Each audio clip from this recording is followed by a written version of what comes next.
Hey everyone, Codex here. Today I want to go over EGLD and I want to spend some time covering the major macro trend. I'd like to discuss the recent fast move up and highlight the importance of understanding current market conditions. Most are too stubborn to understand the trend and accept what we're going through, but I'll go over my thoughts and beliefs once more. In the previous MultiversX video, which was recorded over a week ago before this move took place, I mentioned the lack of interest from market makers into altcoins at first, and I later went into detail about how MultiversX is specifically experiencing that issue. For that reason, I said that I believe we'll spend the rest of this quarter between $50 and this support at 32 bucks. One day after my claim, MultiversX's CEO and founder Benjamin announced something very important that changed the course of the price. In his tweet, he goes over the occurrence of the first NFT transaction involving a EU government. Of course, such news must have an impact. EGLD then went up 35% in the following 2 days. The week right here is at 52 bucks, but on most other exchanges, we peaked slightly below $50.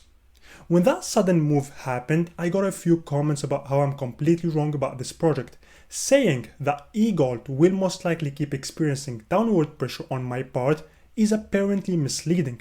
I was told that I'll either have to buy it right now at $50 or I'll miss out. In the following days, EGLD went back down. It's normal and expected as the hype has faded away. The idea that not buying right now at 45 or 50 bucks is missing out is actually wrong. At least that's what I believe. I think this is a very good project, but regardless of that and of the bags some of you might hold, I have to remain realistic and say what I truly think would happen rather than what most bag holders want to hear. MultiversX struggles and it has a large lack of interest from traders and investors. Therefore, it has been performing poorly, and that's also why it couldn't sustain any upward move for about a year now. Every move to the upside we had since the previous summer was followed by a brutal correction that wiped out all the gains. In fact, we witnessed that occur just recently. We also had this move up followed up by a brutal correction not so long ago. History is repeating itself.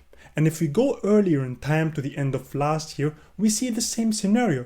EGLD goes up, we get some hype, bag holders and peak buyers tell the rest that they're missing out, and within the next week or two, a correction wipes out the entire uptrend.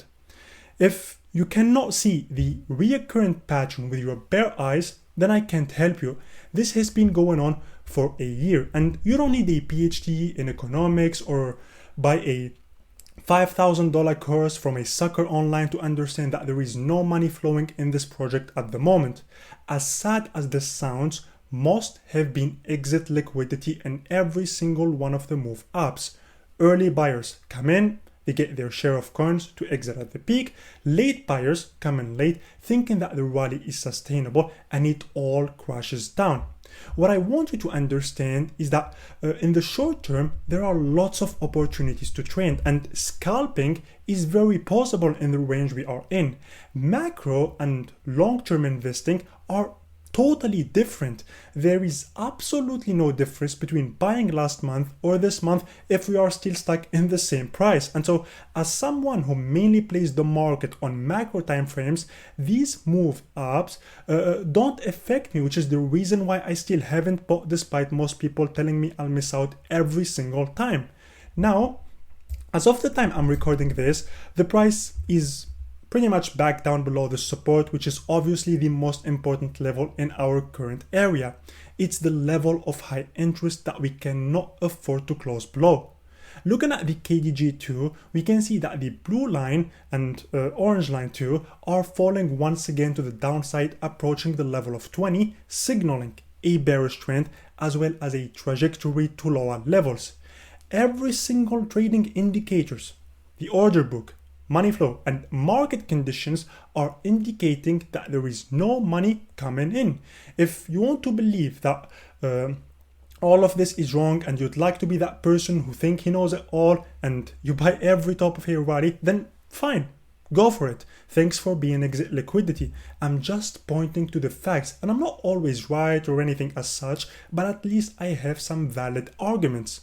I honestly can't grasp what's hard to see in this trend. You are down 92% from the all-time high. We've been stuck in the same range, and every upside move ends up with a classic brutal correction. There are pretty much all the signals you need and cues to grasp the fact that right now, at this exact moment, the project will most likely go sideways at best or lower at worst, and therefore I believe we'll go down to this level and also spend the entire quarter between this support and the $50 area at best. We are in what many people perceive as an accumulation channel, an accumulation range, and the bottom for this project. As we've remained in this range since back during the summer of last year, I think at a bare minimum, this could be the bottoming range. That could be it. But at the same time, this being possibly the bottoming range doesn't equal that a rally will start now. That also doesn't imply that we can go back down to retest the yearly lows before finally going on track.